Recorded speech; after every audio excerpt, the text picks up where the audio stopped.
E coli அதை தவிர்ப்பது எப்படி அப்படின்னு கேட்டிருக்காங்க. ஈகோலைங்கிறது ஒரு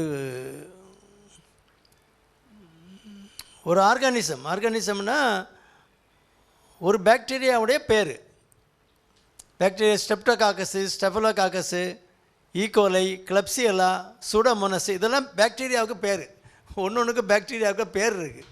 ஏன்னா இவங்க வந்து ஒரு பாக்டீரியாவை அந்த ஒரு யூரினில் ஒரு கல்ச்சர் கொடுக்குறோன்னு வைங்க, அது கல்ச்சர் மீடியா இருக்குது, அதில் புரோட்டீன் உள்ள ஒரு திரவம் இருக்கும். அதில் இது ஒரு ட்ராப் வச்சாங்கன்னா அதை பேட்டர்ன் இருக்குது. ஒவ்வொரு ஃபேமிலிக்கும் ஒவ்வொரு மாதிரி தான் அந்த வளரும் அந்த காலனி. அந்த ஈகோலை காலனி இப்படி தான் இருக்கும்.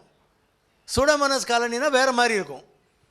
அதை வச்சு நம்ம கண்டுபிடிச்சிடலாம் எந்த ஆர்கானிசம் வளர்ந்துருக்குங்கிறத கண்டுபிடிச்சிடலாம். அப்படி வளரக்கூடிய ஒரு ஆர்கானிசம் தான் ஒரு பாக்டீரியா தான் ஈகோலை. அது பொதுவாக யூரினில் வந்து யூரினரி ட்ராக்டில் நம்ம ஸ்கின்னில் இருக்கும். யூரின் பெரினியம்னா நம்ம மோஷன் போகிற இடம், யூரின் போகிற இடம், அந்த இடங்கள் பக்கத்துலலாம் இது நிறைய கமன்சல்ஸ் நம்மளோட ஒட்டி அது உறவாடிக்கிட்டு உட்காந்துருக்கும். ஆனால் அது ஒரு ட்ராக்டுக்கு உள்ளே பூந்துட்டுனா பெத்தோஜனாக மாறிடும். அது நம்மளோட ஒட்டி வெளியில் ஸ்கின்னில் இருக்கலாம், பெரினியத்தில் இருக்கலாம். ஆனால் அந்த யூரின் ட்ராக்ட் வழியாக உள்ள ட்ராவல் ஆகி உள்ளே போய் அங்கே நீர் பைக்குள்ளே வச்சுன்னா புண்ணாக்கிடும். அது பெத்தோஜன், நம்ம ஒரு நோய் உண்டு பண்ணுற ஒரு கிருமியாக மாறிடும். அது இருக்க இடத்த பொறுத்து. அவன் வைக்க வேண்டிய இடத்துல வச்சா தானே சரியாக இருப்பான். வைக்க வேண்டிய இடத்துல வைக்காமல் எங்கேயாவது வச்சுட்டோன்னா சோழி முடிச்சு போடுவாங்களா நம்மளை. அந்த மாதிரி ஈகோலை உள்ளே பூந்துட்டுன்னா இன்ஃபெக்ஷன் ஆயிரும், சிஸ்டைட்டிஸ், அந்த நீர் பைய புண்ணாகும். பிறகு அப்படியே அந்த ட்ராக்ட் வழியாக போயிடும், மேலே போய் கிட்னியில் புண்ணாக்கிடும். யாருக்கு இது பொதுவாக வரும்னா டயபெட்டிஸு அன்கண்ட்ரோல்டாக இருக்கவங்களுக்கு வரும்.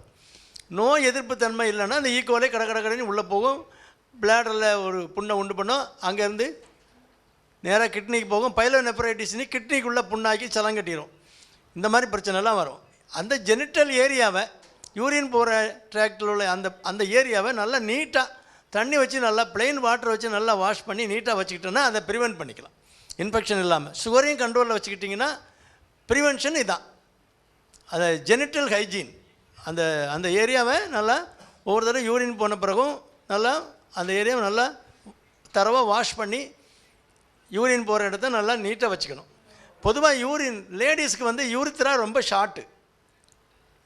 பெரினியம் அந்த அவங்க அவுட்லெட் இருக்கு இல்லையா, வெளியில் போகிற அந்த யூரின் வெளியில் போகிற இடத்துக்கும் பிளாடருக்கும் கொஞ்சம் இவ்வளோ தான் இடம் இருக்கும். இவங்களுக்கு ஜென்ஸுக்கு வந்து ஷாஃப்ட் அதிகம் பெருசாக நீளமாக இருக்கனால இங்கேருந்து ட்ராவல் பண்ணி போகிறது கஷ்டம். அதனால் அந்த ஈக்குவலே அங்கேயே நின்றுடும். லேடிஸ்க்கு இது காமனாக வரும். அவங்க வந்து அந்த பெரினியல் ஏரியாவை நல்லா நீட்டாக, பெரினியல் ஹைஜீன் ரொம்ப முக்கியம். அது வச்சுக்கிட்டிங்கன்னா சுகரையும் கண்ட்ரோலாக வச்சுட்டா ஈக்குவலை இன்ஃபெக்ஷனை தவிர்க்கலாம்.